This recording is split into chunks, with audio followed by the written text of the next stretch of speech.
Here we go, boys. UFC 299, one of the stacked ones. This card's going to be a lot of fun. Headlined by the rematch between Sean O'Malley and Marlon Vera. Of course, the first fight was very controversial. We'll dive into the nitty-gritty there and what took place in the cage that first time around. Besides that, we got a co-main event between DP and BSD.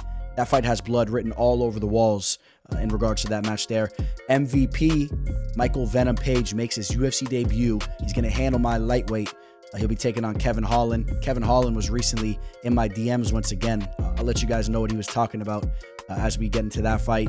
Jack Della Maddalena taking on Gilbert Burns. That fight has major implications for the future of the welterweight division. Petr Yan taking on Song Yadong. This card's stacked. Even when you're talking about some of these fights on the preliminaries, I mean, they're just electrifying. All right, so very, very excited to dive into this fight card.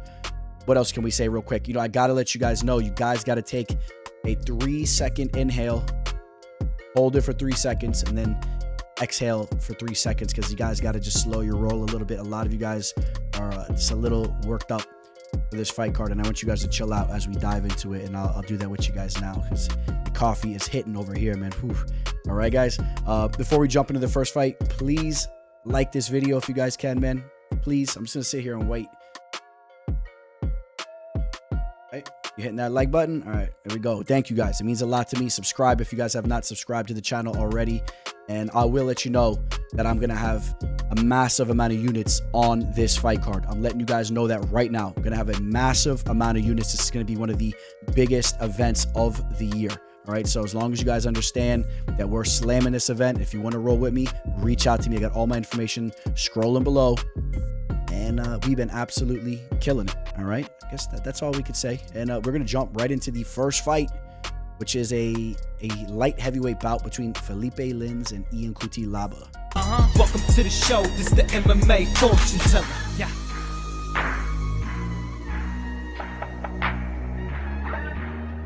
The MMA fortune teller. The teller. So this fight was set to take place in October of last year. Philipe Lins withdrew from the fight. He had a small injury and looks to be ready to go this time around. And I'll tell you what, I think that Philipe Lins is a little bit of an underrated fighter. And that has something to do with the fact that he came into the UFC coming from the PFL scene, but he was a fighter that had Bellator experience, PFL experience. He came into the UFC fighting up at the heavyweight division, where he spent the majority of his career, and he took 2 L's off the rip. And when you lose to a fighter like Andrei Arlovski, who's very much up there in age, it's just not a good look. And then Tanner Boser got the finish on him as well. And Tanner Boser has had his ups and downs. He's looked a little better as of recently, but people were very harsh on Philipe Lins there. But understand, he comes down to the light heavyweight division, a division that suits him much better. His frame is much better for this division. He looks to be in much better shape, and he strings off 3 victories in a row. And the Marcin Prachnio victory looks much better right now than it even did back then. Prachnio has really been looking good in the cage. We'll do some more MMA math here in a second in regards to Prachnio, but knocked out an older OSP and just took a decision victory over Maxim Grishin. On the other hand, Ian Cutelaba, he's a fighter I love to watch, but when you really analyze his professional career, he's a fighter that is he's a front runner. He's a very good wrestler, but he comes out and he looks to bully fighters off the rip, and when things don't go his way, he's more of a hammer. He doesn't really know how to be a nail, and we've seen those type of performances. Now, he was the hammer in his last performance where he defeated Tanner Boser. Speaking of that MMA math there, he has a finish over Tanner Boser. But before that, 3 losses in a row where he was knocked out by Kennedy Nzechukwu, submitted by Johnny Walker and Ryan Spann. He had a decision victory over Devin Clark. I'll give you some more fighter math. I mean, Devin Clark, he hasn't really been looking that good. He just got styled on by Marcin Prachnio, a fighter that Philipe Lins handled on the feet. So just things are a little all over the place. I'll mention the Dustin Jacoby fight also. That was a fight where he bombarded Jacoby early on in that fight and got a 10-8 round by hurting Jacoby, and then Jacoby took the latter 2 rounds. And we saw once again that if the fight goes to the later rounds, you don't really want to bank on a guy like Ian Cutelaba. You look at the vast majority of his victories, man. We're talking, look, first round knockout here over Khalil Roundtree, over Intigilov, over Enrique de Silva.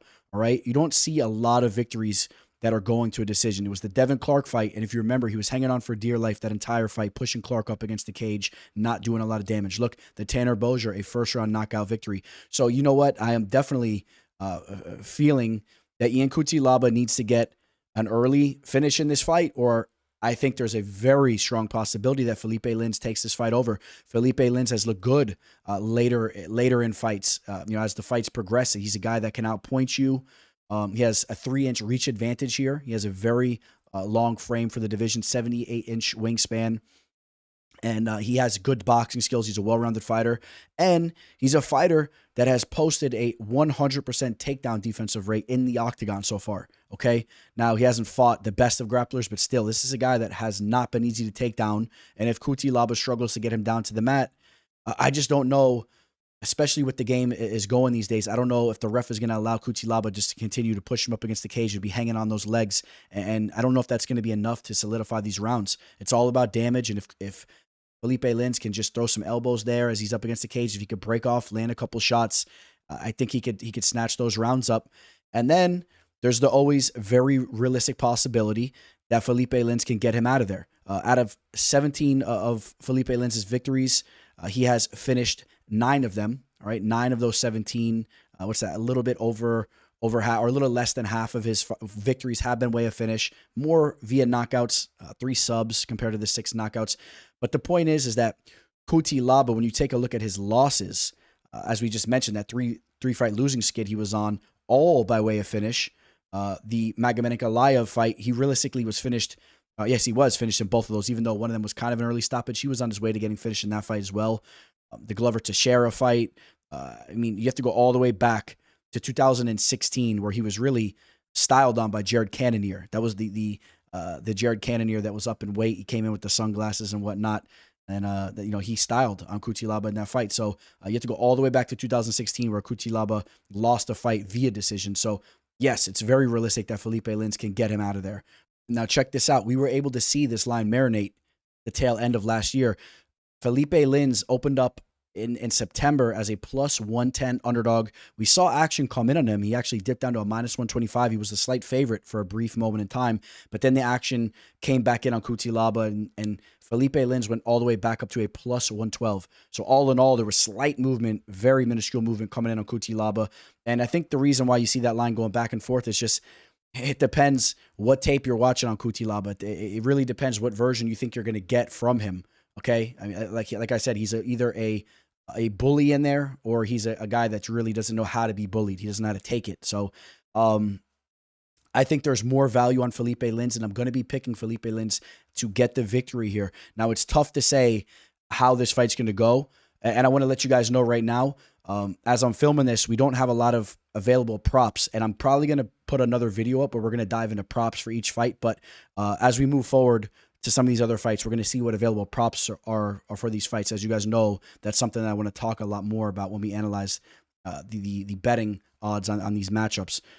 But I think that line, as far as if Felipe Lins is going to get the job done inside the distance, or if it goes to decision, is going to be somewhat close, because Cutelaba is a fighter that has not been prone to surviving 15 minutes if he takes an L. Felipe Lins, he's been a little bit of a decision fighter, has a couple finishes. He kind of has the ability to finish the fight. So I've been really back and forth with that. I don't want to say anything definitively to you guys, but I do like the underdog value next to Felipe Lins' name, and I'm also picking him to win this fight here. Over to the women's flyweight division, we have a rematch based off a fight that took place back in 2015, where Maryna Moroz did get that armbar submission victory over Joanne Wood. It took about a minute worth of time. Joanne Wood has shown that she's prone to being submitted in her losses. She's been subbed 6 times out of her 8 losses. It's worth noting, though, that even before the sub took place, Moroz was the fighter that was getting the better of the striking exchanges. Joanne Wood looked to close the distance there, trying to use her Muay Thai skills, and Maryna was actually countering and using her boxing much cleaner. She was landing the heavier shots, and then eventually jumped up there, pulled guard, and slapped that armbar on. It was really a masterful performance, especially when you understand how young she was at the time. Now, you could obviously see she's came a long way. She's on IG getting feisty. She's over on OF and all that type of stuff. And I found that pretty interesting when I saw that about her. I didn't really think she was that type of chick. She seems to be more of a strictly business type of fighter when you see her going out to the cage. Remember now, she came into the sport of MMA with a boxing background, and she quickly picked up the grappling skills. She's a solid grappler. She's a very well-rounded fighter. One thing you could say about both of these fighters is you take a look at their losses, and really all of their losses are against respectable fighters. Okay, so they don't always get the job done, but at least they're losing to respectable fighters. These are two solid chicks. Now, there's a key point, though, when you're talking about this fight. Maryna Moroz is now 32 years old. She's hitting her physical prime, while Joanne Wood is 38 years old. So I really don't care about the fact that Maryna Moroz is coming into this fight on a 2-fight losing skid. Both of those losses coming by way of respectable talent. Joanne Wood's coming into this fight off a victory, a split decision victory over Luana Carolina. It was a fight she deserved to win. She did outstrike her. But I don't care about that. I still say Maryna Moroz is the fighter that will have the mental edge here. She defeated Joanne Wood. I want to say she was about 25 years old at the time or something like that. She was very young. Her skill set is much more developed. She's put in a lot of work over at American Top Team. She's going to feel a lot more confident than she even did at the time, and she just handled herself so well in that first fight. Now, to play devil's advocate, if there's one thing that I'm worried about in regards to this matchup, Joanne Wood does put a great volume on the feet. She's landing 6.93 strikes per minute in her lengthy UFC career. That's more than the 4.15 of Maryna Moroz. But I saw these chicks throwing down in the cage, and Maryna Moroz was cleaner with her striking. She's more powerful with her striking, and I think that we might see similar type of scenario as they strike it out. But besides that, Joanne Wood makes mistakes in the cage, and her opponents capitalize and sub her. And we've seen her get caught in 2 rear naked chokes as of recently. I know Moroz is more of an armbar specialist, but she's a very well-rounded grappler, and I could see her even getting on the back and sinking in a rear naked choke. I think all signs really point towards Maryna Moroz here for me. But again, playing devil's advocate, if Joanne Wood can avoid this fight going to the mat and it's a 15-minute striking affair, maybe that volume gives her a chance to sneak in a split decision victory. But all in all, I do like Maryna Moroz here. I like Maryna Moroz to get the rematch victory and go up 2-0 on Joanne Wood. Let's take a look at the betting line. We can kind of analyze our thoughts on this fight a little bit more. So, because Maryna Moroz opened up as a -170, she's now -200. So you're coughing up 2-1 odds to get her there on the money line. And I'm not really crazy about that line. I think you definitely wanted to get at 170, and you were kind of hoping it comes down the other way. This is a women's flyweight fight of two fighters that have had plenty of fights play out closely. They're fighters that is kind of, it's a coin flip when they go out there at times, and I wouldn't want to be coughing up 2-1 odds on this, quite honestly. I think that, again, we're going to talk more about specific prop bets in another video leading up to this card here. We'll have that video come out during the week. We're going to take a look at what kind of lines we can get on the sub props for Maryna Moroz, maybe an early sub, maybe an under 1.5 rounds on this fight. We're going to take a look at what kind of lines we can get on those types of prop bets, specific type of method victories there, and see if there's some value there. I don't see a lot of value on a -200 line on Maryna Moroz in a women's flyweight fight that could play out closely. You want Maryna Moroz right around a -160, 170, and then you're making an intelligent move, I would say, or a more intelligent move than if you're just getting a little reckless targeting these types of lines. These types of lines can definitely bite you in the ass. It's only fitting that we have the Cubano Robelis Despaigne making his UFC debut in the 305 down in Miami. He's 4-0. He's taking on Josh Parisian. If you're not familiar with Despaigne, this is a bronze medalist in the Olympics in Taekwondo. This is a very decorated Taekwondo practitioner. And what makes it even more exciting is when you're seeing a guy with his type of size doing the type of maneuvers that he's been doing in the cage. Now he's 4-0. He's fought extremely low-level competition. He's been fighting these guys that are making their pro debuts. You got to feel for those guys. They've all gone out there and were absolutely starched within seconds, and they took some brutal KO losses. This is a fighter that is very nimble, very, very fluid, very athletic for his size, to go along, again, with the fact that he's a decorated Taekwondo practitioner, so he knows how to land the mark. This doesn't this just sound like a recipe for disaster for the very stiff and clunky Josh Parisian? I would say it does, but you guys know we got to hit this fight from both angles. And when you talk about a fighter like Josh Parisian, he's had some moments in time where he's shown some durability and toughness. We've also seen him go out there and get finished in some of those fights too. But this is a guy that's taken a beating at times. He's a solid, thick dude. He's not athletic at all. He's never really impressed me, but somehow he's been able to hang around, hang on to a UFC career as long as he has. He's been fighting in the UFC now, dating back to 2020. He's had a good amount of fights in the octagon. This could potentially be the last time we see him, if you ask me. But his avenue to victory, you guys know what it is, right? We haven't seen Despaigne go on past. Let's check this out real quick, right, so you guys understand what I'm talking about. We haven't seen him past in his debut, he did almost make it out of the first round, but his other 3 fights, he hasn't gone past the 12-second marker. And in his last 2 fights, it went 3 seconds and 4 seconds, okay? And you have to note the level of competition here, I'm reiterating it, is extremely low-level competition. Josh Parisian would most definitely go out there and destroy these fighters as well.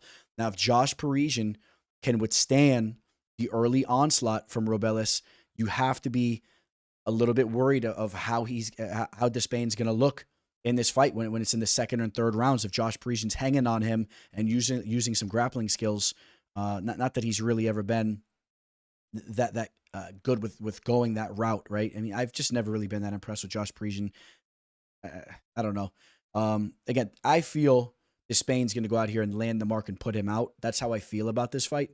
But if he doesn't get that knockout early in this fight, we're talking about an Olympic medalist in Robelis Despaigne. It's in Taekwondo, okay? It's not in judo. It's not in wrestling, Greco-Roman wrestling, anything like that. He's not a grappler. I know he's obviously been working on that aspect of his game, but what is he going to be looking like when they're hanging on each other and they're clinching up against the cage for a significant amount of time? Does he know what it's like to go into those deep waters with going to say a legitimate UFC fighter? I guess that's what Josh Parisian is. I mean, he's a fighter that's fought in the UFC for a while. So that's what you have to be worried about as we go take a look at the betting line and we kind of analyze what we're talking about here. Robelis Despaigne is a minus 425 favorite. He opened as a minus 475 in my bookie. So the action going the other way. And that has to be with just the question marks that we have about him. We just don't know what we're going to see as the fight progresses. Yeah, you're banking on him to land that knockout. But as I play devil advocate here, I think that Robelis is just going to be the better athlete here. And even if he doesn't get that finish immediately, I still say that he outlands Parisian even later in the fight. One fight that we got to bring up is the Alan Boudet fight. That Alan Boudet, kickboxer that came into the UFC, didn't really have a lot of success, but we saw Josh Parisian get on top of him and really use his grappling to mollywop him up and finish him there in the second round. That's the route that he has to go. Kind of use his grappling a little bit or his ground and pound type of skills against Chad Johnson on DWCS.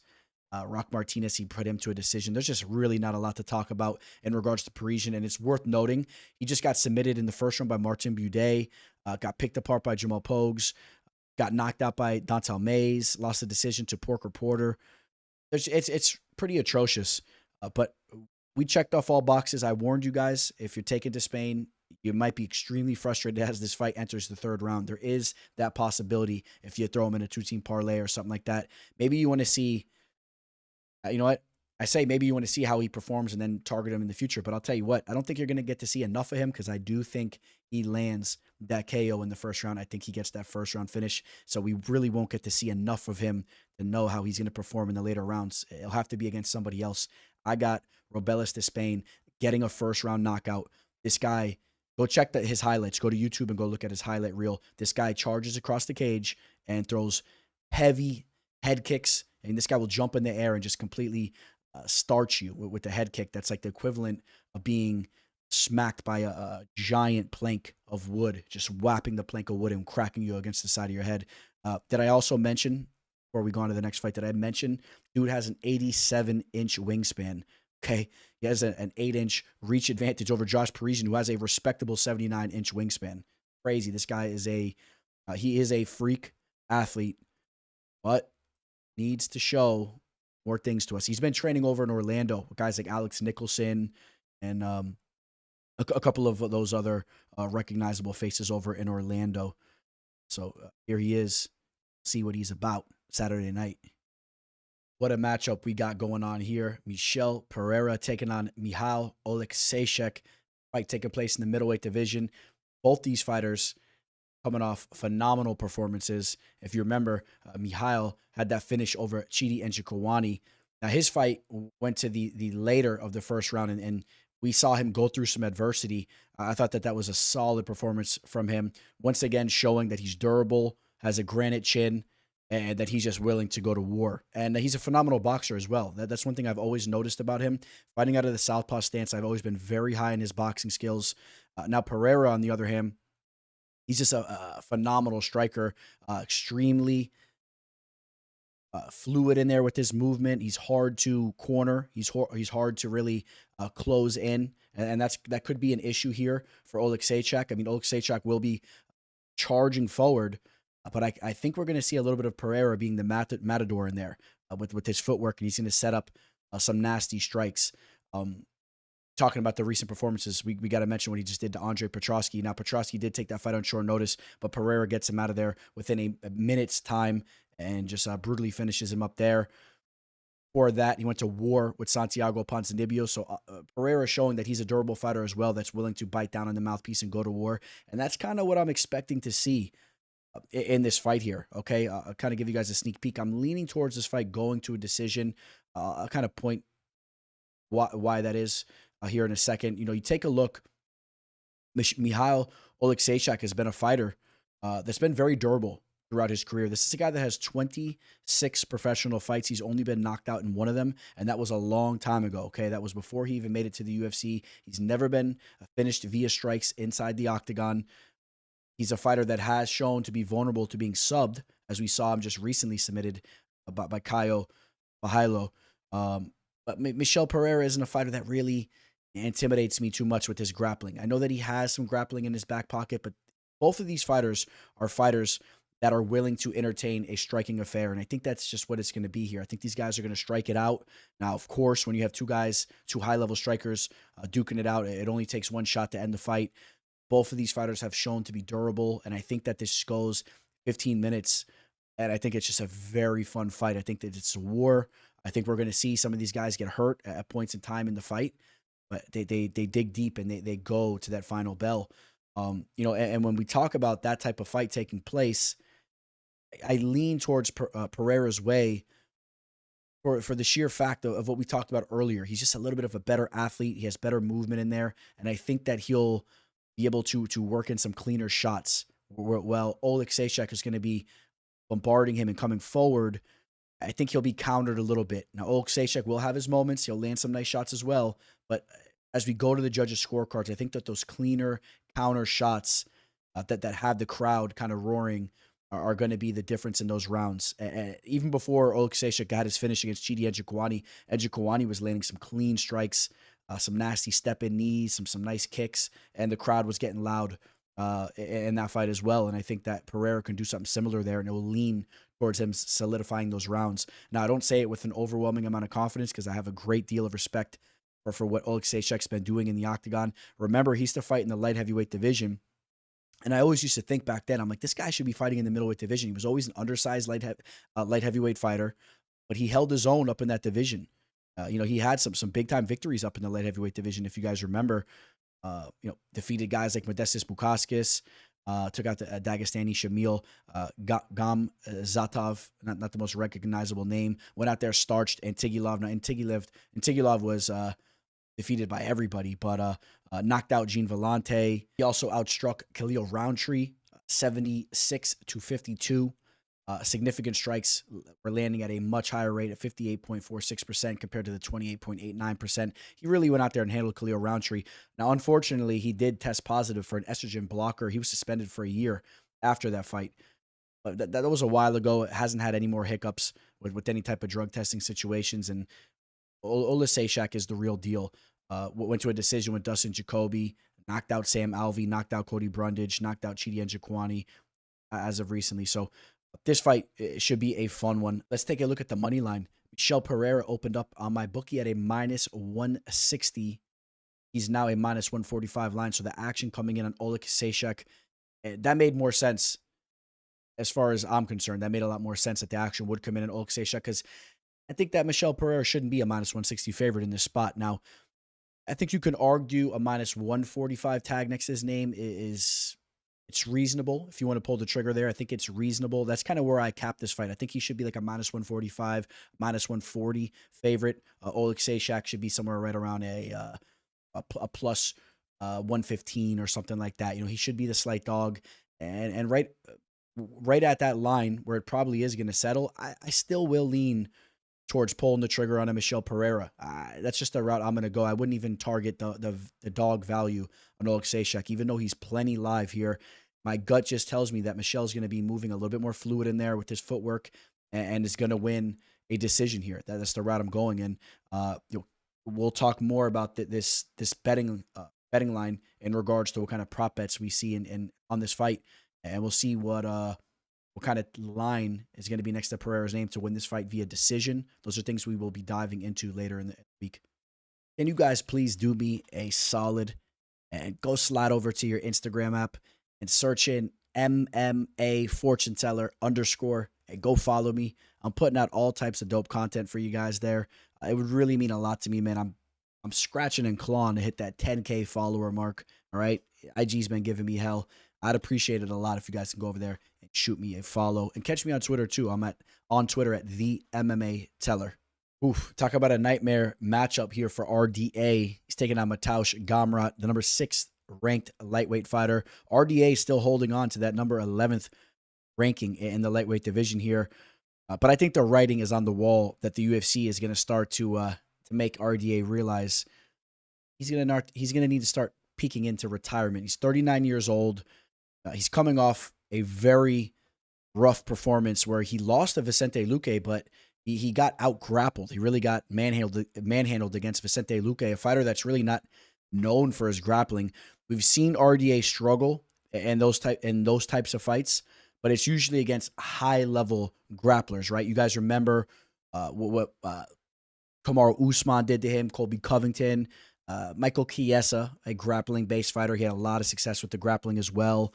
Took an L to Leon Edwards there in the mix of all that. Got knocked out by Rafael Fiziev. That was a different type of L. This isn't that type of fight. This isn't the Rafael Fiziev type of matchup. Let's be very clear that Mateusz Gamrot is a fighter that pushes a heavy grappling attack basically in all of his fights, and now you're telling me he's facing off against a guy in RDA that's been vulnerable in that type of matchup. You know that Gamrot's going to be pressing with the grappling nonstop. Gamrot's a fighter. He's fought 8 times in the octagon. I believe he's shot 88 takedowns, which is an extremely high number. We get the exact number here real quick. And if you take a look at Gamrot's takedown percentage, it's not the highest. It's only a 31% accuracy, which isn't the highest, but he's relentless with the takedowns, and I just think that he's really going to stifle RDA up against the cage, and he's going to get a couple of those. And yes, that's 88 takedowns that he has shot within 8 fights. Okay, he's has a very heavily grappling oriented attack, and that's what we're gonna see from him here. Now, if RDA is going to have success in this fight, he's going to need to stuff some takedowns, stifle the grappling, and try to be the more well-rounded mixed martial artist here. RDA, of course, has shown in the past when he's in vintage form to be a danger striker, and I just think that he's in a little over his head here, man, if we're being quite honest. I think it's just, this is a type of fight when you're taking a look at a top 10 ranking matchup in the lightweight division. If you were to take a look at the numbers of fighters that have this type of age discrepancy, fighters that are creeping up to the 40 age marker, they're not getting the job done in these types of fights. They're not winning these types of matchups here. So Mateusz Gamrot, I do expect him to grind out a decision here, even though he's coming off a TKO victory over Rafael Fiziev. If you remember, Fiziev was injured in that fight. So, kind of scratched that fight there, but used his grappling to edge out Jailton Turner. Had a little bit of a tough loss against Beneil Dariush, but before that, the Arman Sarukian fight, even though I thought he lost that fight, it was very close. That was still such an impressive performance, a 25-minute war and a main event where he was pushing late in the fight, using his cardio to arguably edge out around there that could have took the fight. I mean, he's a high level grappler. Remember when he took Jeremy Stevens out and just under or just over a minute, just went out there, pulled off the sub against him, submitted Diego Ferreira as well, or Ferreira, however you want to say that. I know some of you guys like to attack me about my pronunciations, but you know some of those Brazilian names, you know, the silent R's. Anyways, or Rafael dos Anjos is going to lose this fight via decision, in my opinion. I think he's tough enough to go 15 minutes with Gamrot here. I think that is a likely scenario, but he will be taken down, and he will be very frustrated with the nonstop pressure of Gamrot in this matchup. That's how I'm seeing this fight play out. Mateusz Gamrot opened up as a minus 260 on my bookies, now minus 375. Okay, and we're over a week out from the fight right now.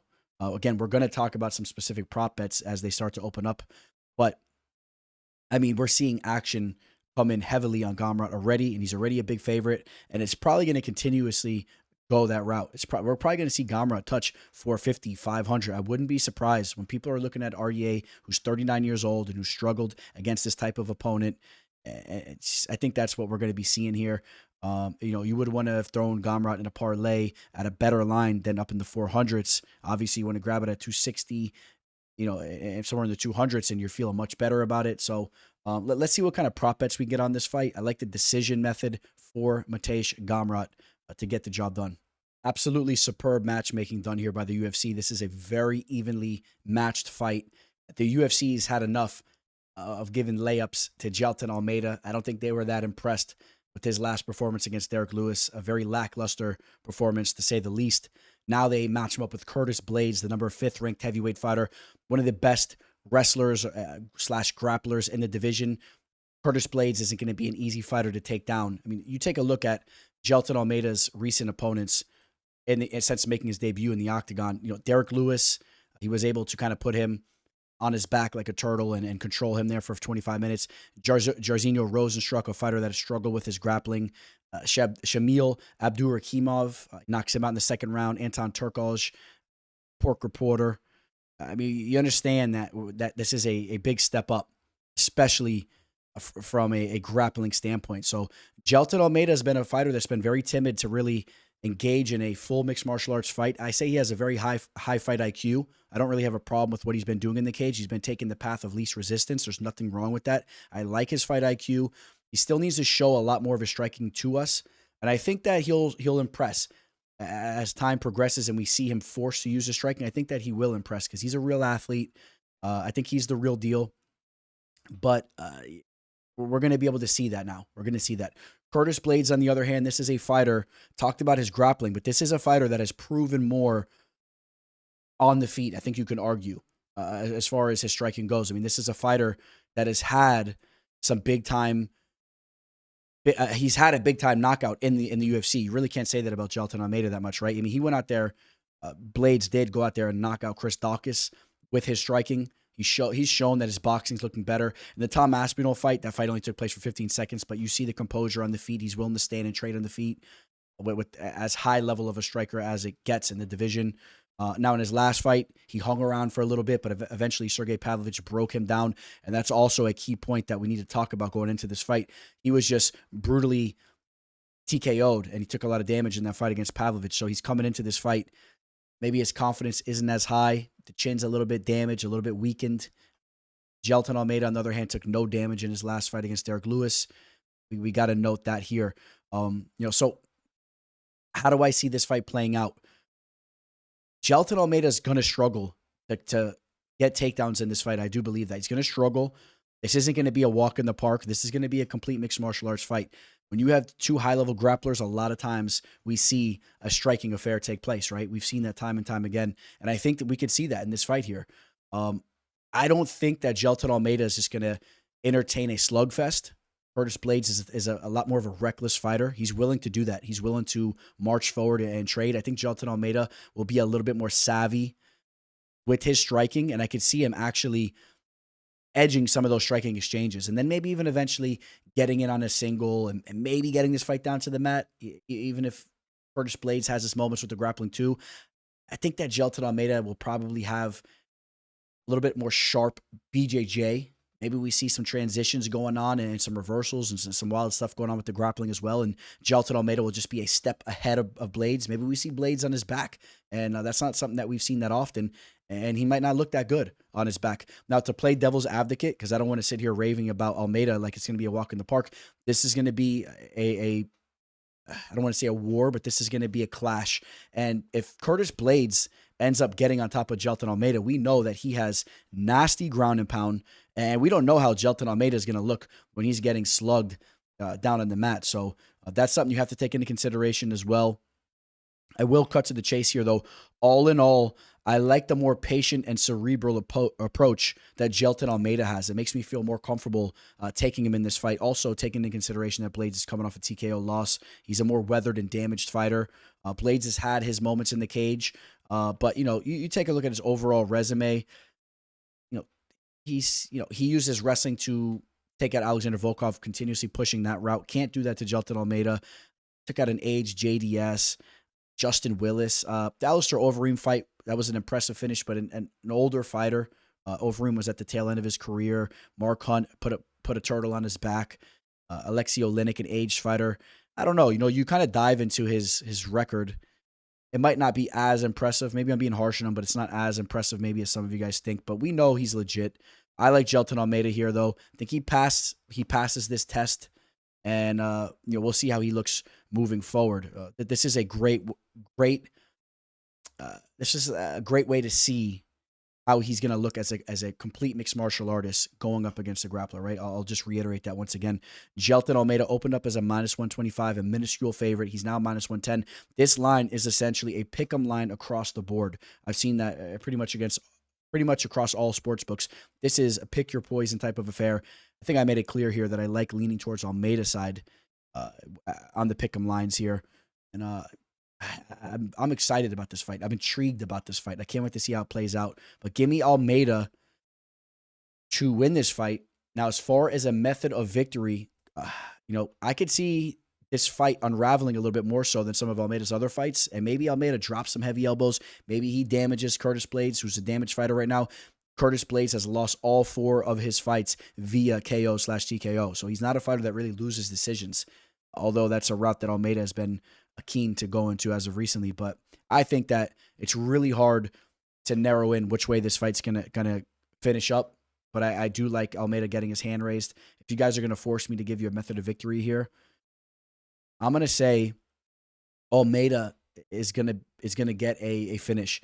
I'll say maybe he gets a submission, which we've never seen Curtis Blaydes submitted, but maybe a TKO, some ground and pound or some type of unraveling in this fight opens up an opportunity where he can maybe snatch up a sub. We know Almeida's high level the grappling, so maybe a sub happens, but don't be surprised if this goes to a decision, maybe a decision for Almeida. So you could tell I'm not saying the submission method of victory for Almeida. I'm not saying it with a lot of confidence behind it.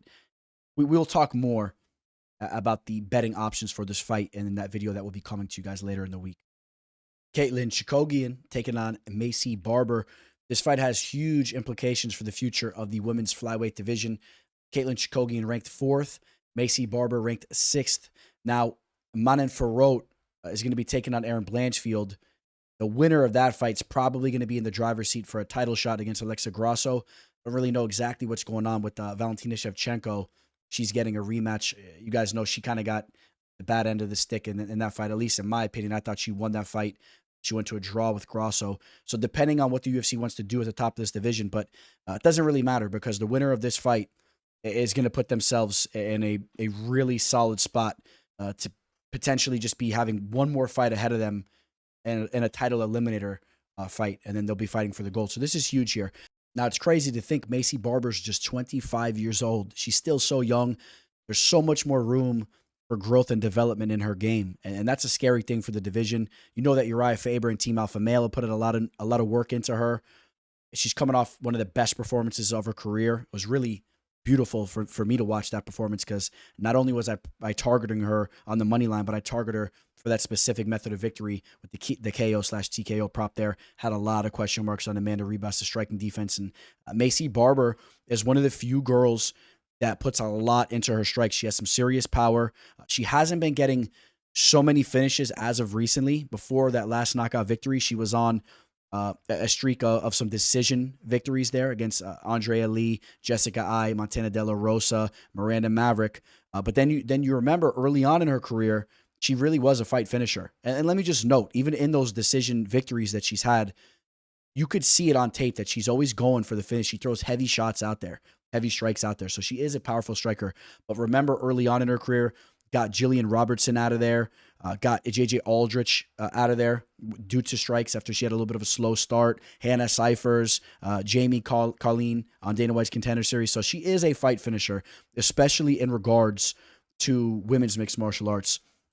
Katlyn Chookagian, on the other hand, this is a fighter that is very much a decision type of fighter. You guys know what Katlyn Chookagian is about. She uses her length, and let me be clear, she's a good fighter. Katlyn Chookagian is a good fighter. She's an underrated fighter, in my opinion. She can go out there and get W's against a lot of females in this division.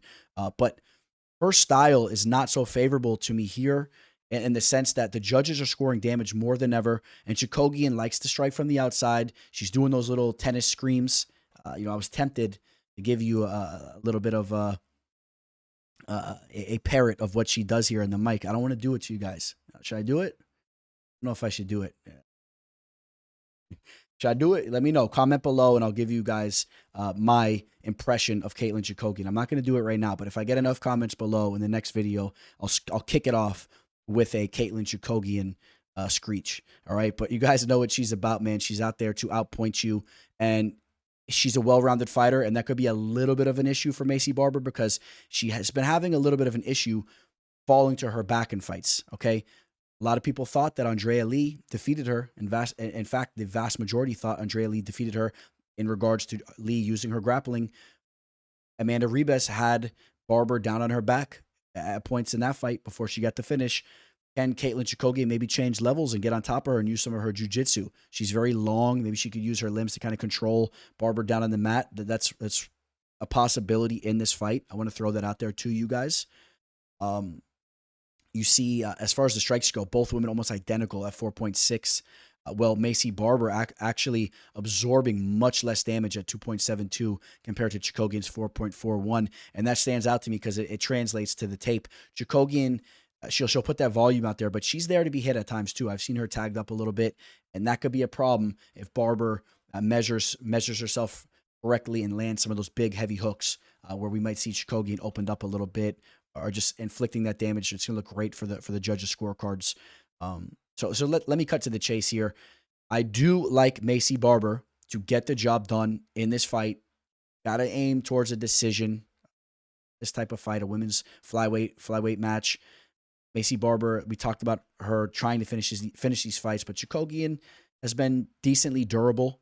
Katlyn Chookagian, take a look at her losses, and 2 of them are by KO, but three via decision. But I'm still going to aim towards a decision here. But as we talk about the betting line, Maycee Barber opened up as a -170. She's now -220. So heavy action coming in on her, especially early on here. I'm not crazy about her up in the -200 range. I like the value on Chookagian here as this line keeps trending that way. Okay, I'm aiming more value on Chookagian with the plus sign next to her name, especially when you're talking about right now. You can catch her as high as a +165 on some of these books, +160 on my bookie. But if this line creeps up to like a +200, +190, if we see heavy steam continue to come in on Maycee Barber, I think there's no question the value is on Katlyn Chookagian. This fight could easily play out extremely close. Some of Barber's fights, as of recently, we talked about those decision fights. They've played out very closely, and that could be what happens in this fight. So the value is on Chookagian pretty much already. If you grabbed Barber early on, then maybe you're onto something there. But I am liking Maycee Barber to edge out a decision, not feeling comfortable targeting the heavy money line on her. So for those of you guys that have been following me on IG at MMA Fortune Teller _, you've seen some recent content that I put out talking about the depth of the men's flyweight division, some of this young up-and-coming talent that we've seen added to the roster over the last couple of years. Asu Almabaev is a fighter that I really haven't talked about that much, but he's a name that I'm going to have to start putting in the mix there. He's taking on CJ Vergara here. Now, Asu is 30 years old. He's not that young, but he's coming off a beautiful UFC debut performance where he went out there, submitted Ode Osborne in the second round, came into that fight 17-2. So he has a good amount of experience as well. He's fought, I believe I don't remember. Yeah, he did. He fought Zach Makovsky. If you guys remember Zach Makovsky, a fighter that's been around for a long time, Bellator champion back in the day, a good fighter. So he's been tested to an extent there, but just the way he looked against Ode Osborne, I think it showed that he's legitimate. I really do believe that. Now, CJ Vergara, he's on a 2-fight winning streak, but you take a look at the level of opponent, even in the UFC. Daniel Lacerda, I've said how I felt about him. He's on Mount Rushmore for the worst UFC careers of all time. Just finished over and over and over again. Vinicius Salvador, flaky fighter, has some talent, but a little flaky there. Now, we saw what happened when he steps in there with the real deal, up-and-coming talent, right? Tatsuro Taira finished him via sub. Now, Klidson Rodriguez is a talented fighter, and he was able to get a W against him there. Klidson Rodriguez, after that loss, he bounced back with a beautiful knockout over Shannon Ross. Then he was submitted by Farid Basharat. Hard to gauge what's up with him there because Shannon Ross has been getting finished by everybody. But let's talk about the loss he took to Ode Osborne. Some MMA math going on there. Ode Osborne frustrated him a little bit in that fight, and I don't know. I just think that Almabaev is going to be live to pull off a sub in this fight. I think that he's a high caliber fighter, high caliber grappler. CJ Vergara has some hands on him. He's a game dude. I mean, we saw that ever since he fought on Dana White's Contender Series. He's a game fighter. But this dude, Almabaev, he's smelling like he's the real deal to me, right? I don't know. Just the performance that he has, the shape that he comes into the fights. You could tell he's in peak shape, and he's very well-rounded, has the grappling in his back pocket, and got to go his way here. Got to go his way. I think that he is live to pull off a submission in this fight against Vergara. Vergara's been subbed in half of his losses.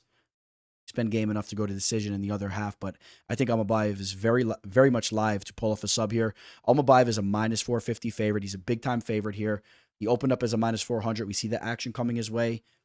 This very well could be a minus 550, minus 600 line by the time the fight takes place. There's some real potential for that. People are going to be high on this kid, Asu Almabaev, and we'll talk about some potential props as we have that video come out later in the week. We'll look into some props. Let's see what the submission line is on Almabaev, and that's something to talk about.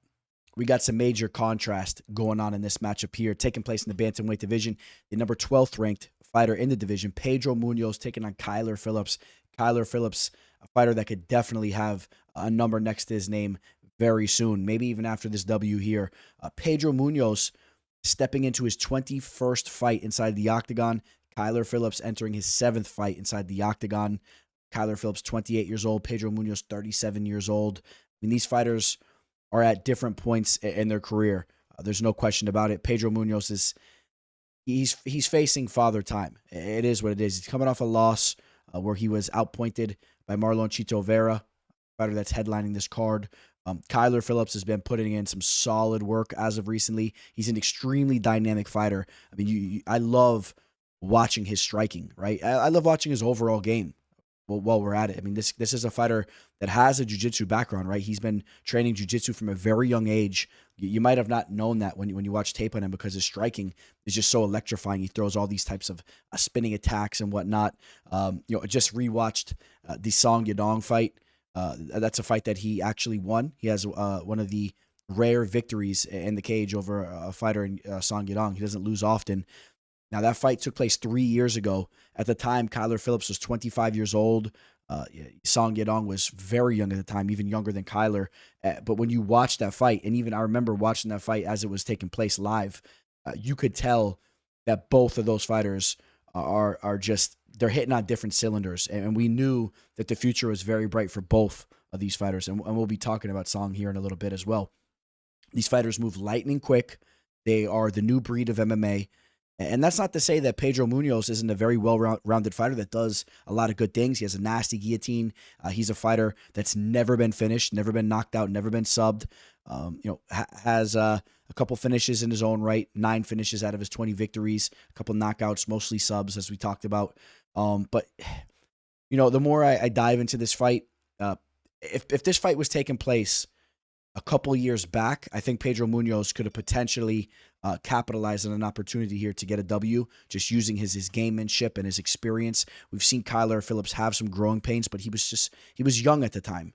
All right, he's really starting to hit on all cylinders. I thought the Barcelos fight was a good showing for him, and the Julian Paiva fight, that was a fight that he started off fast in. He took the first round and made some mistakes, and then he let Paiva crawl back into that fight. He's lost to fighters like Victor Henry, lost to Brad Katona as well. I believe that was during the Ultimate Fighter or the Ultimate Fighter finale or whatnot. Might have been on the show, but still, Brad Katona, it was a much more mature fighter. You have to understand, when he's taking these losses, this is back in 2018. Okay, we're talking about 6 years ago. We're talking about when he was 22 years old. The point I'm making is that obviously, if this fight was taking place a while back, you would have seen Pedro Munhoz probably coming in as the favorite. It's not the case. We'll get to the line here in a second. These fighters are at different points in their career. I think Phillips is going to style on Pedro Munhoz, okay? As I just rewatched the tape on the Chito Vera versus Munhoz fight, Munhoz, he's just there to be hit a little bit too much, and Phillips is a fighter that will hit you, okay? He's a dynamic striker. Phillips is going to have a 7.5-inch reach advantage to go along with the quicker striking, and just he's going to be putting more volume out there. Both these fighters have been landing around the same number throughout their careers, but also note, this isn't the same Munhoz as some of those earlier fights. And Munhoz has absorbed 6.14 strikes throughout his career. I think back to the Aljamain Sterling fight that he had back in the day. That was a fight where he was just so flat-footed. He was plotting forward, and that's kind of been the story of his career in the big fights. He's a little flat-footed. He marches forward, and these quicker fighters, they land on him. That's exactly what I see taking place here. Phillips is a lot harder to be landed on, at only getting hit at 3.36 strikes per minute. I like Phillips here. Okay, I do like Phillips here. I am going with Phillips via decision, but understand, even though Munhoz has never been finished before, he's extremely tough and durable. He's up there in age, and Phillips will throw the kitchen sink at you. And if that kitchen sink happens to land on your head, you're going to be in trouble there, right? Those spinning wheel kicks and all that stuff, if Munhoz is there to be hit with one of those, you can see Munhoz being finished for the first time in his pro career, and the first time ever being finished in the octagon. It would be a sight to see. It'd be a huge victory for Phillips if he could pull that kind of victory off with the finish, but I still have him winning this fight regardless. Now, he opened up as a -190 on my bookie, and he's currently a -240. We see that action coming in on Phillips. Not surprised, to say the least. Now, I wouldn't expect that line to steam up anywhere towards the 300s. I think it should settle. Maybe, if anything, it kind of even comes back the other way a little bit. Maybe Phillips settles in right around a -230, 225 favorite. But he will be a hefty favorite. You got to pay a little bit of a tag to get the youngster there. And I wouldn't really have a problem with it. Maybe you want to target that decision method of victory to get a better line. Got to see what we got there. Again, we will be diving into a lot more prop bets and specific method of victory bets on the next video here, so we don't have those available right now, but we will be taking a look at that Phillips decision line. Let's see what we can get there. We'll see if there's any value on that line. The youngster, statistically, in these types of matches, as you start to get to the top 15, I know Phillips isn't the top 15 yet, but he's a fringe top 15 fighter. He's fighting a top 15 fighter. You take a look at the age discrepancy. These older fighters are just not really holding their own in these types of situations, especially in the lower weight classes. I'm extremely excited for this. MVP has signed with the UFC. He's making his UFC debut against my arch nemesis, Kevin Holland. I say that joking around. Hope you guys know that, but I am very excited to see MVP step down into the octagon. He is, without a doubt, one of the most exciting fighters that I've ever seen perform. I mean, realistically, if you talk about some of the performances that he's had throughout the years, he's done things in the cage that I've never seen other fighters do. Of course, the one that stands out the most was against Cyborg Santos, where he hit him with that knee, fractured his entire forehead there, threw the pokeball at him. I mean, he's gone in there and just styled on some of these fighters over in the Bellator cage. And he's just always been a fight finisher. You know, he comes into MMA with that karate point style, that point fighting style, which is translated so well for him. He's explosive and fast. has a crazy reach for the division, but Kevin Holland does as well. Kevin Holland has an 81-inch wingspan. These are two very long fighters. We know, love him or hate him, Kevin Holland is a dangerous striker in his own right. If he lands on one of the ends of his punches, that long frame, I mean, he's putting dudes out, man. We've seen him. If you remember how he buckled Joaquin Buckley in that fight there, and we didn't really know who Buckley was at the time, but MVP is going to be a lot harder to hit. I was there for the Stephen Thompson fight, and I just rewatched some tape on that fight.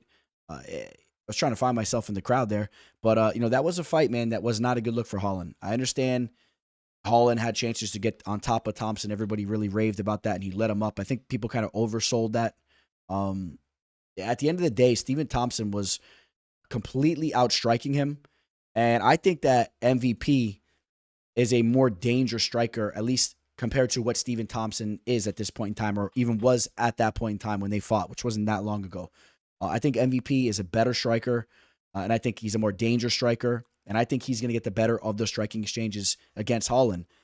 Now, you can argue that Holland has maybe better jiu-jitsu, maybe. But I'll tell you what, MVP has been extremely hard to take down in the cage, especially as of recently. You think of that Logan Storley fight. Logan Storley, that's a fighter that we've interviewed here on the show. Logan Storley, a Division I national champ. He's a stud of a wrestler. He was begging to get a takedown for 25 minutes, and MVP was having none of it, okay? Now, Storley still edged him out on the decision there, but I don't think Holland's going to have any opportunity to get this fight down to the mat, and I think he's going to be an MVP's world. And I think Holland will feel comfortable there, and he'll think he could hold his own. I mean, he's a dangerous striker. He loves a good old scrap on the feet. But I think MVP gets the better of the striking exchanges, and this is a fight where, we could see a knockout without a doubt. Either way, right? When we've seen MVP knocked out brutally as well, you gotta mention that that Douglas, the Douglas Lima the first time around, he did get redemption in the second fight, but Douglas Lima, that basically like a soccer kick as MVP was scrabbling there. This is a fight, man, that really excites me. You guys know I'm not siding with Kevin Holland. There's just not even a chance. But I say that not even in a biased way, man. I was siding with MVP regardless. I was licking my chops as I saw this matchup. I knew that MVP can come into his UFC debut here and take my arch nemesis out. Now, I told you guys I was going to tell you what Kevin Holland was DMing me. He actually reached out to me recently. He was DMing me, stirring the pot up, and you guys know I love that. You guys know I'm a ball buster. I love that type of stuff. But, he disappointed me, man. You see Holland dancing over here. He disappointed me because although we were chipping at each other a little bit back and forth, I just went to go pull the conversation up, and I realized that he actually blocked me. So Holland actually blocks the teller here when we've been teasing each other for years, going back and forth, and I could handle it. You guys know I'm in the kitchen with flames coming over the back of my head, burning the hair off my ears. I could be in the kitchen all day, man. I could take the heat, and I guess Holland couldn't take the heat. I was jabbing him up a little bit, and I think that's a sign that he's a little discouraged and a little worried. He didn't want to have me in his DMs after this fight because I told him that I might be in the building. And the last time I was in the building for one of his fights was that Thompson fight, and I think I'm his bad luck charm. And I think that he kind of saw that coming. In fact, you know what he said to me? I'll tell you what he said to me. He said it's kind of a weak comment. I know where he's coming from, but he basically was saying he don't care win or lose. He's like, keep watching me. He's like, I'm making money. You know what I mean? I don't really care about what the wins and losses. Basically, he's what he was saying. He's like, I make money regardless. I ain't sweating my losses. Which, whatever, respect. I get it. That's cool. I'm not telling these fighters to dwell on their losses, but he will be taking a loss here against my boy MVP. Let's pull up this betting line where I think we're going to see some value. Where we see Michael Venom Page right now. He opened up at plus 130. He's now at even odds, okay, plus 100. So action coming in on MVP, and I think that is warranted because this is a fight at the very least has to be a pick'em. I don't see how you got Kevin Holland as the favorite in this spot. MVP is a dangerous fighter. He's very well rounded. He's coming out here to make a statement, and he's going to be the better striker. And this fight's going to take place on the feet, and I think that MVP is going to land a big shot to shake things up. And even if he doesn't, he's going to outpoint Kevin Holland. So we'll definitely be talking about some prop bets in regards to that fight in the next video. But I like the value on MVP, especially if you caught him already at dog odds, and even at even odds, plus 100, slight dog odds, you're still getting better value there. We got some big time bantamweight action taking place here. Petr Yan just dying to get back into the win column, taking on Song Yadong, a fighter that's been living in the win column, a fighter that's really thriving these days, just 26 years old. You guys know I got to make that a point because I'm big on the age, and especially when you got these young fighters starting to creep up to their primes and they're just full of testosterone, man. They're sharp, they're young, they don't have as much mileage on them. I like that. I really like these young fighters peaking a little bit earlier in their physical prime. Petr Yan, 31 years old. I mean, you could argue that is your physical prime, but you have to look at the entire recipe. I don't know, man. Petr Yan just hasn't looked that good these days. I understand you could dive deeper into that story, which we will here in a second, but I think that there's a possibility that Yan is, maybe he has a lot of miles on him and he's a little bit of an older 31-year-old fighter. I don't know. Maybe I'm being harsh on him. It was ragdolled by Moroz, which we know this is a different stylistic matchup. You could argue he defeated Sean O'Malley, but I would still say he didn't look that good in that fight. You could argue that he defeated Aljamain Sterling in both of those fights. I was there for this one at UFC 273. The crowd thought that he won, and I thought he won, but still was not an impressive performance by him. And Aljamain Sterling took his back in some moments at that fight and locked in a body triangle. Then he had that victory over Corey Sandhagen. That's his last W there. But, Song Yadong, his last loss was against Corey Sandhagen. But remember now, that was a TKO cut. He was losing that fight, but was looking very sharp in that fight. I mean, Song Yadong, man, this is a fighter. As far as I'm concerned, man, he's like in my top 5 as a fighter that just moves like a video game character. This dude is lightning quick, extremely well-rounded, and he's a problem for this division. He's a problem for everybody in this division because even the guys that have snuck W's over him, he's just getting better, and he's going to have his chances at redemption on a lot of those fighters. So this is a fighter that will be fighting for the gold at one point in time, in my opinion. I think he's going to work his way to a title shot, and kind of showing you my cards here. I think you guys know which way I'm going with my pick here. But Song has looked great in his last 2 fights. Went out there, knocked out Ricky Simone. Or if he finished him late in that fight, if you remember, styled on Chris Gutierrez. He's just moving so much quicker. And I have a feeling that he's going to be moving quicker than Petr Yan in this fight. Petr Yan, he's such a well-rounded fighter. I mean, let me just rave about Petr Yan, especially when he was peaking as a fighter. I mean, the way he switches stances, he's so technical. I mean, you could have argued maybe he had better grappling back in the day, but Song's overall game is elevated. But I seen him slowing down a little bit. I feel like he's a little bit more plotty, and I think just the lightning speed of Song Yadong could be the difference in this fight. Song has been a little bit harder to be landed on at 3.73 strikes per minute, while Petr Yan has been being landed on at 4.26. I could see the footwork and the speed of Song edging him in this spot here. Okay, I think this is going to be a great fight. I have a feeling it takes place on the feet for the majority of the fight. We'll see if maybe one of these fighters gets frustrated. Maybe like Petr Yan gets frustrated a little bit on the feet and tries to get this fight down to the mat, tries to do some little inside trip or pull some wizardry off and get on top of Song. But I don't know. I don't necessarily see that happening. Song has posted a 73% takedown defensive rate. He's only getting better in that department. And I think that this fight is going to play out how he wants it to play out. And I think he's going to be ahead. I think he's going to be ahead of Petr Yan here. So I am picking Song to win this fight. And, real quick, both men have a 67-inch reach, identical there. Both men almost the same height. They mirror each other in a lot of ways as far as their stature goes. So that'll be interesting to see them in the cage next to each other there as far as how they match up physically. But speed. I'm telling you guys. And let's go take a look what the betting line is talking about. See here.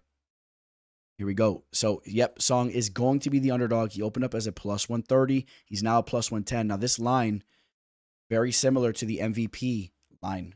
Opened up right around the same line. It's coming down towards even odds here.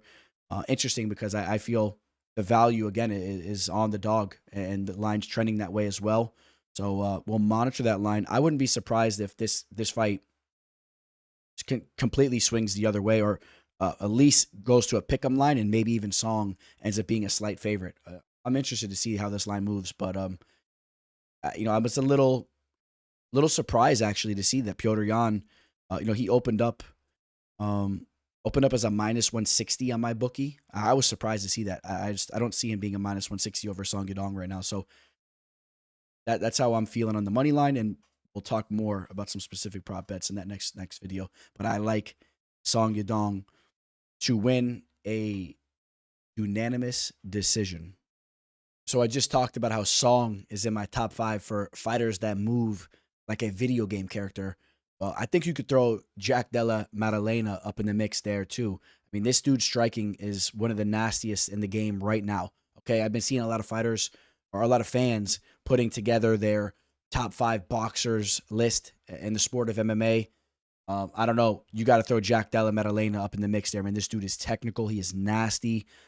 Now, we've seen recently that there are some potential chinks in his armor. Of course, the Basil Hafez fight. That was a fight where Basil took that fight on short notice. And Basil, a fighter that we're still kind of learning about, but Basil, Brazilian Jiu-Jitsu black belt, he did put Jack on his back quite a bit throughout that fight.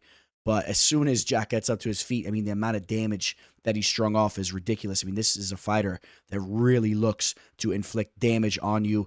Now, he just defeated Kevin Holland. We just talked about it a little bit earlier.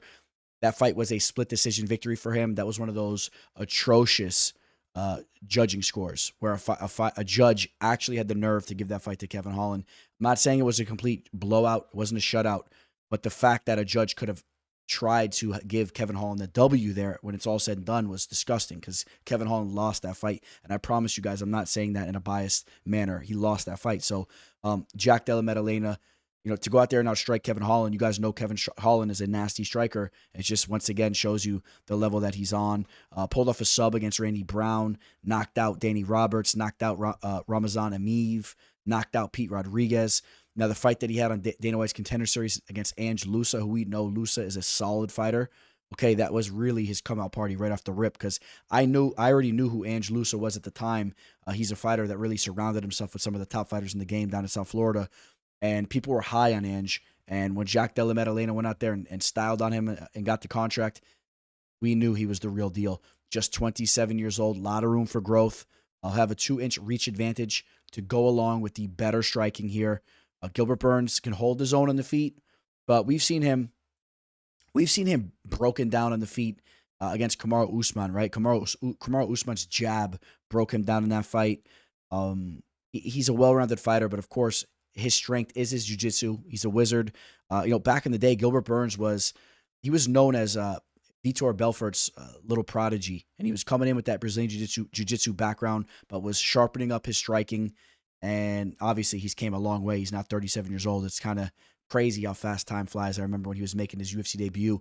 And a fight, if you want to run the table back real quick for all you longtime fans, if you remember, when he came into the UFC here, he took on, real quick, I want to pull this fight up if you remember this. I think was it Cowboy Oliveira? No, he did have 2 fights before that against Andreas Stahl and Christos Giagos, who he submitted, right? But he was very early on in his career where he submitted Alex Oliveira. That was a comeback submission with just 50 seconds left in the fight. He was down in the scorecards, pulling a rabbit out of his hat there. I mean, he is really a nasty jiu-jitsu player. And the thing here is, if he's able to get this fight down to the mat against Jack Della Maddalena, which we saw Jack on his back recently, if Gilbert Burns uses his grappling, tries to do what he just did to Stephen Thompson, taking the striker down to the mat, trying to use his high fight IQ and his experience to take this fight, Jack could be in for some problems in this fight. I do believe that. I really do believe that. And don't judge Gilbert Burns just off his last performance because he was injured right off the rip against Bilal Muhammad. We really don't know how that fight would have played out. He was injured in a serious way, and he was fighting with one arm throughout that fight, and Bilal Muhammad still couldn't finish him there. But I don't know. He's been defeating a lot of older fighters. Submitted Neil Magny. I think Magny took that fight on short notice. An aged Jorge Masvidal, who's really, I don't know if he's all in it. The Khamzat Chimaev loss was his big fight as of recently, right? Because he tested Chimaev. So Chimaev is shown to be human though as of recently. And I'm going to cut to the chase here. I do worry that Gilbert Burns can use his grappling to stall this fight out, to take rounds, potentially even pull off a sub if he gets his fight down to the mat. I mean, that's how good his BJJ is. But I am going to side with Jack Della Maddalena. I know that he's been extensively working on his ground game and his takedown defense and his get-up game and all that. And he knows he just has to keep this fight standing, and this is his fight. And don't get it twisted. It is his fight on the feet. I think he'll put some serious damage on Gilbert Burns. And we've seen Jack even taken down in fights like we talked about where if he just has a couple of minutes to perform on the feet, there's a good chance he's knocking you out or inflicting some serious damage to the point that the judges are going to give him the round regardless. The game does not favor fighters just getting you down to the mat and controlling you for some minutes or whatnot. I mean, this dude's a warrior. Look at the noggin on him right here. Not the noggin. Look at the schnoz on him, and that thing's all smashed up. This dude is a warrior. He's ready to go to war, and he's going to be moving quicker out there. Again, the age discrepancy, a decade of an age discrepancy that's pointing towards the negative side for Gilbert Burns. Gilbert Burns creeping up to 40 years old in the welterweight division. It's not a good recipe. Coming off an injury. And right now, Jack Della Maddalena, he opened as a plus 130 dog in another line where it's opening up right around that range and it's coming down. This time even more so. Jack Della Maddalena on my bookie's a minus 130. And I think there's still some value on him at minus 130. I wouldn't argue with you if you feel that too. But if it starts to get up to 150 and whatnot, you could be pushing it because you got to be careful for the grappling of Gilbert Burns. You do. You have to be careful for that. But anything below that, I think that I like Jack here. That's the side I would have to point to. And, can Jack get that finish?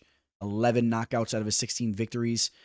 Gilbert Burns, out of his six losses, he's been finishing 2. Remember what Kamaru Usman did to him? We saw him smashed up in that fight when Gilbert Burns tried to clash with him. Burns tries to clash with Della Maddalena. Could easily be seeing a KO in this fight.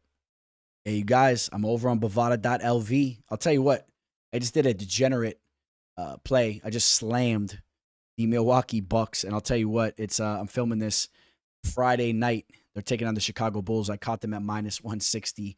I don't know how it's going to go. It's only the first quarter as I'm just wrapping this video up, but you guys can go check the results there and see if I cash. But I'm always playing around on Bovada.lv, and you guys know I'm not playing around, though, when it comes to the mixed martial arts side of things. I like to dabble in other sports, but when we're talking UFC and MMA, it is strictly business. You guys know that. That's where I get the vast majority of my profits betting on sports. If you want to work with me, don't hesitate to shoot me a message. I'll give you my pricing. If not, though, even if you guys want to sign up to Bovada.lv and get an added bonus to your account and get a free 1-month package for my official plays, just reach out to me, shoot me an email, DM on Instagram or Twitter. I'll give you that information. And Bovada.lv is just the truth, man. I love this site. Everything is so aesthetically pleasing. It's just the payouts are so easy. Customer service is good. Everything's solid. There's some solid lines, especially when you're talking underdogs. Bovada.lv has the best values on their underdogs. A lot of casuals are on the sites, and they do slam the favorites, but great site. Reach out to me if you guys are interested. We're very fortunate this fight stayed on the card. If you remember a couple weeks ago, there was some buzz about this fight falling off the event. DP was kind of saying something was going on, and then he corrected himself. He said that he didn't communicate with his management properly or whatnot, and the MMA world was shook up a little bit, right? We were disappointed. So I think it even makes us appreciate this matchup more so after going through that. Dustin Poirier, the number 3 ranked lightweight fighter, taking on the number 12th ranked fighter, Benoit Saint-Denis, who's been on an absolute tear. Another fight on this card where we have fighters at different points in their career. DP, 35 years old, coming off a brutal knockout loss against Justin Gaethje. He's been finished in 2 of his last 3 fights. He's 35 years old. There's no question that DP is still a very dangerous fighter. He's as game as it comes. But when you take a knockout the way that he just did at the age of 35, we're seeing it shake these fighters up, shaking these veterans up. We saw it in the Volkanovski fight. Volkanovski is not the same fighter. It makes them more timid. It overall really affects who they are as a fighter. They're a little bit more hesitant. Their chin is diminished a little bit more so, and they're getting finished up again. And Benoit Saint-Denis has been an absolute fight finisher. Just had a brutal head kick knockout, ironically enough, over Matt Frevola. Just showing diversity in his striking attack. Broke down Thiago Moises, submitted Ismael Bonfim, broke him down, knocked out Gabriel Miranda. That was a brutal fight there. You got to go all the way back to his UFC debut against where he lost to Zaleski dos Santos. And that was a decision fight where Dos Santos, who's a very underrated fighter, inflicted so much damage on him. But BSD was never out of that fight, kept marching forward and landed his own damage. You have to note, when you're talking about how game DP is and how durable and tough he is, Benoit Saint-Denis is cut from the same cloth. I'm telling you guys right now, BSD is cut from the same cloth. And the thing he has going for him is that he has a lot more mileage on his vehicle than DP does. That's the issue for DP. As game as DP once was, BSD, his body's going to be able to endure more. All right. And this is a fight. We all know that these fighters are going to go to war. You know, maybe we see DP pulling his pants up. You know what I'm saying? He's marching forward. He's looking to slug it out. But it's all good if you have that will. But if your body is just not willing to participate in that type of fight, and a guy like BSD who's just getting sharper and sharper takes you out, I mean, it's going to be a problem for DP. I think you guys know which way I'm going for this fight. This dude, Benoit Saint-Denis, he got into the MMA game late too. Not a lot of people know about that.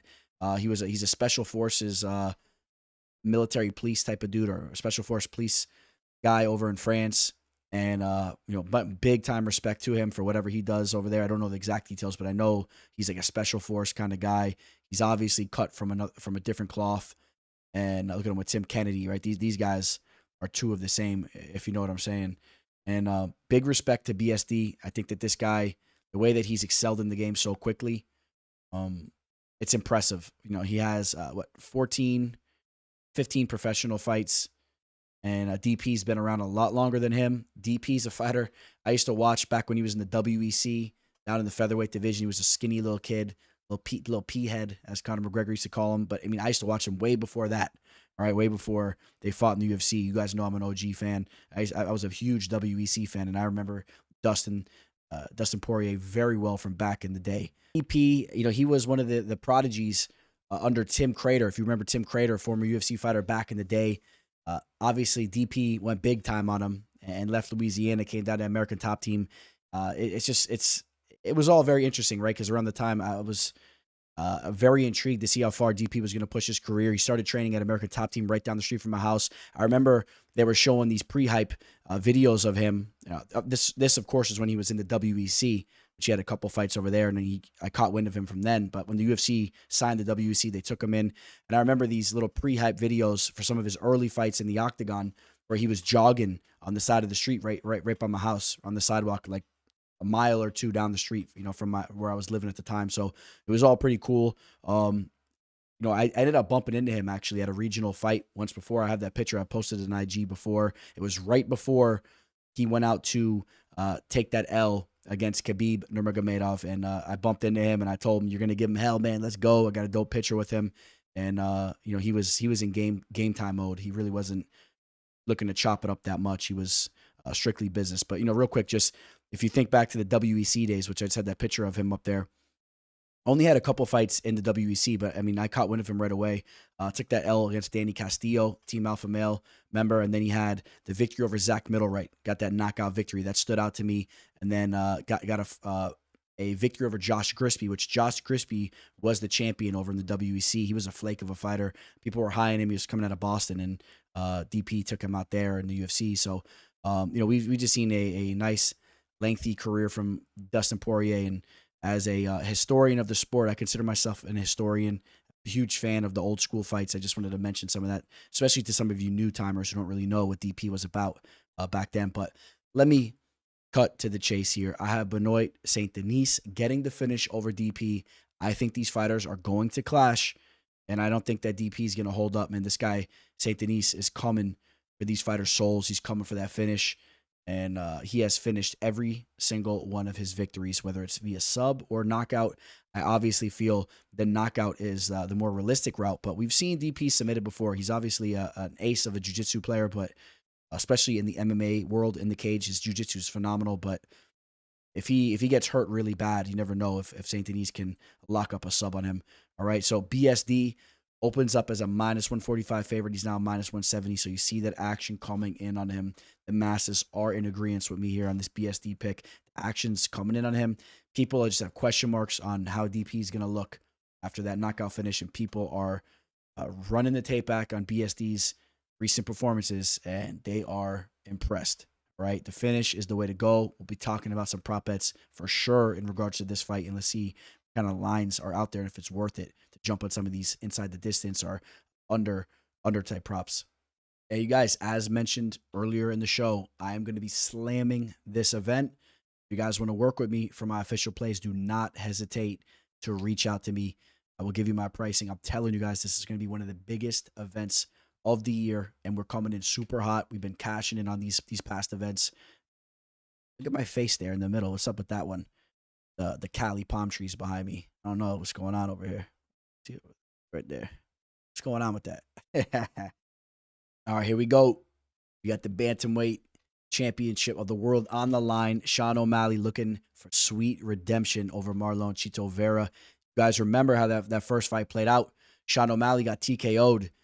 He got injured, right? If you guys remember, he got hit with the nasty calf kick.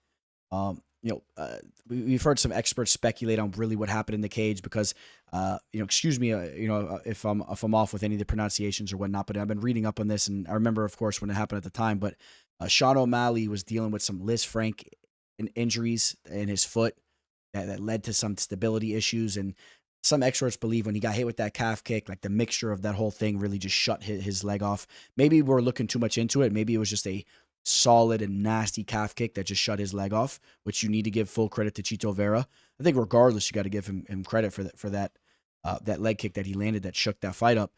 But we also need to be realistic, right? If Sean O'Malley's leg doesn't get cut off and we see that fight actually play out, maybe it doesn't play out anything like that. Okay. I'm going to tell you how I think it's going to play out this time if that situation doesn't happen. But that's a big if, man.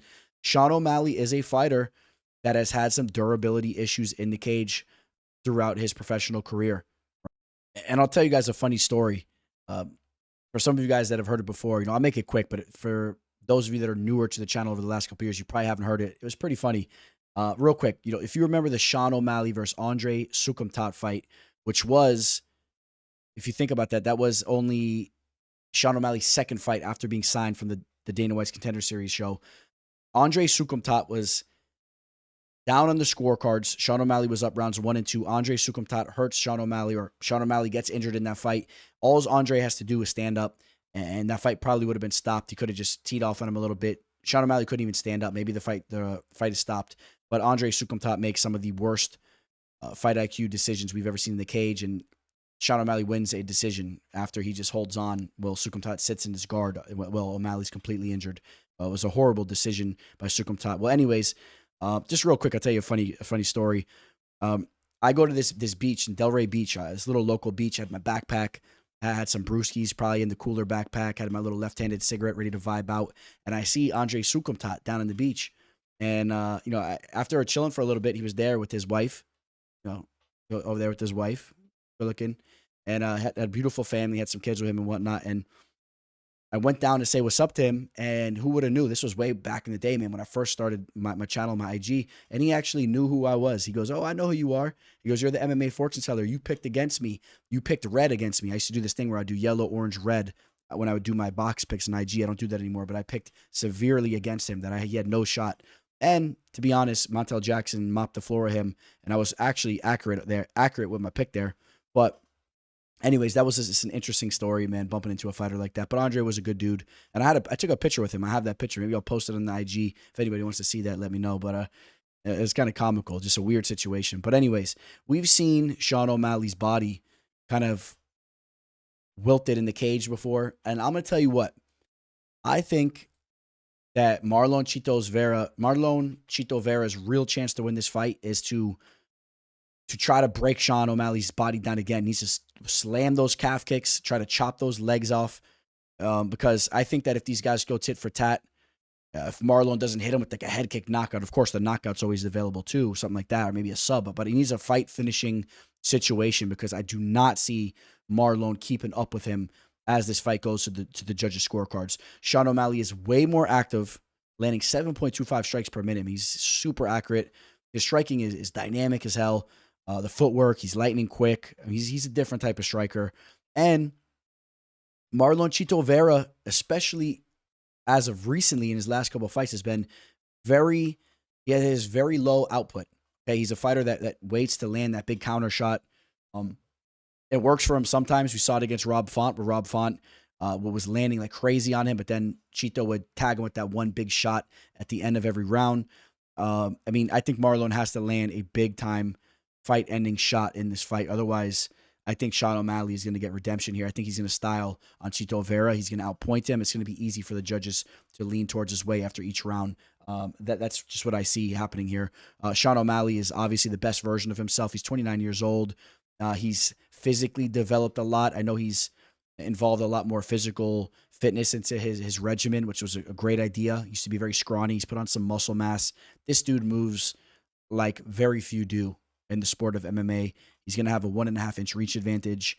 I like Sean O'Malley to get his redemption here. I think this is a tailor-made matchup for him to defend his belt for the first time, to get a redemption victory, and for people really to be raving about Sean O'Malley, as he's going to have some killers coming his way. We already talked about a couple of them. So, but I do like Sean O'Malley here in this redemption fight.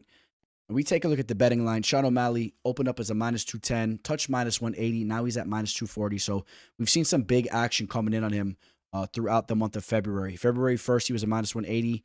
Now February 29th, coming into March 1st, really in one solid month, he's dipped from a 180 to a 240. That action is coming in on him. I think people feel pretty confident that he's going to get the better of Chito if Chito doesn't land that fight-ending shot. You know, Chito's a very polished fighter too. He's game, but I don't like the output issues that he has. And O'Malley is a fighter that is not lacking any type of output issues, man. And he's the champion. Chito has to go out there and take it from him.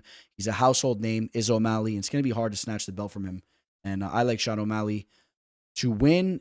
I think we got to go decision, right? I mean, yep, we definitely do. That's right. Marlon Chito Vera and Pedro Munhoz, who just fought in that last fight, both of those men never been finished in their career, and they still haven't been finished. No one got to finish in that fight.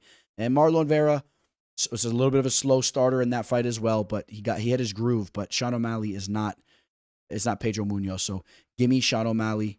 I would love to see Sean O'Malley land a big shot in this fight and shake things up. That'd be crazy. His star power would go through the roof if he gets a finish over Chito Vera. No one's ever finished him. But you know, if you're betting on Sean O'Malley, I think that you obviously want it under -200. 240 is a little bit too high for my liking. Hopefully it'll dip back down. I think we could see some back and forth movement with this line here. It's just, this is a weird fight, right? Sean O'Malley has that star power. You have some casuals putting money on him. There'll be some, some more professional type bettors that will try to target some value on Chito Vera because the line shouldn't be that wide. We'll see how that line goes, and we'll see what kind of prop bets and specific method bets we can get on that next video that will be coming out this week. All right, guys. So that's my pick there in the main event. Sugar Sean O'Malley retains his belt. All right, guys. That's gonna wrap up UFC 299. I appreciate you guys dearly for hanging around with me all the way to the end of this episode. It means so much to me. I know you guys definitely smash that like button and are subscribed to the channel because you guys are the real ones hanging around waiting for our parting words. You guys know I love to take any opportunity to hop on the mic and try to spew some positivity. It's just my style. Where are we gonna go with this one? What can we talk about? We got to circle back to a past message from a while back, but I'll give you guys a situation that happened to me recently. I went to a baseball game, a nice little minor league baseball game, getting ready for baseball season to kick off. I had a nice day, just chilling by myself, and that's something that I do very often, right? I find myself, I've always been that kind of guy. I got my boys. I used to run in a pack with a bunch of dudes, but I definitely enjoy my alone time. Okay, my lonesome time. I do it a lot. I have some of the best times that I have, period, with myself. And I'll circle back to something too. But just for any of you guys that don't have someone to hang out with, you guys are kind of lone wolves or whatever, because I know there's a lot of people out there that are like that.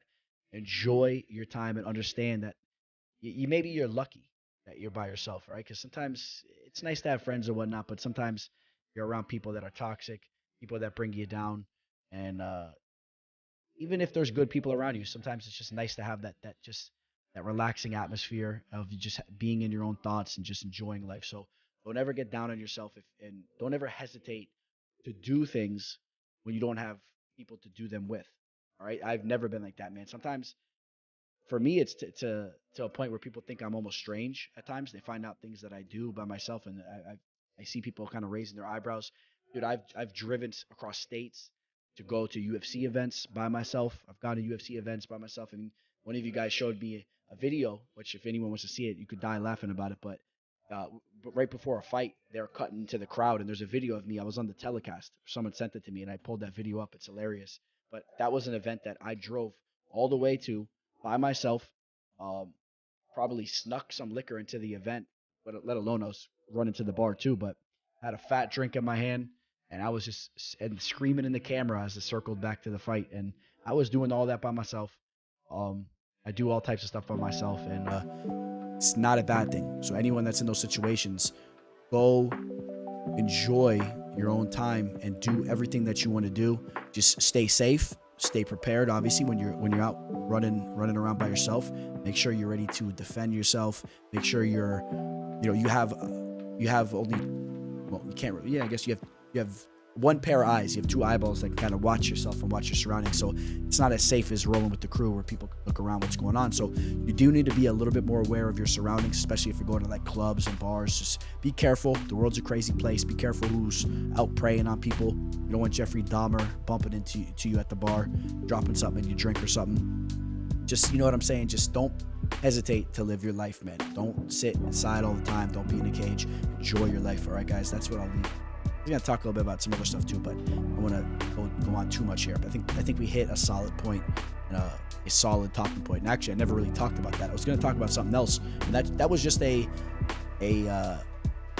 ending message that I just thought of on the spot. Because I was actually going to talk about how when you're out going to do things, don't bring your headphones with you all the time, and stop listening to stop listening to me in your ear all the time. Stop listening to Joe Rogan. Sometimes you need peace and you need your thoughts, especially when you're enjoying stuff.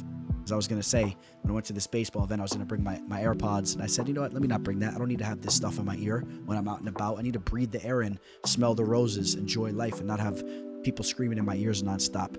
That's what I was going to say. But also, I think we hit a more important point with that message I said. For all you loners out there, you lone wolves, go enjoy your life, go smell the roses, get outside, go to events, do things. All right, guys, you guys all enjoy UFC 299. Have another profitable event. And much love to you all. Signing out. Teller. Welcome to the show. This is the MMA fortune teller. Yeah.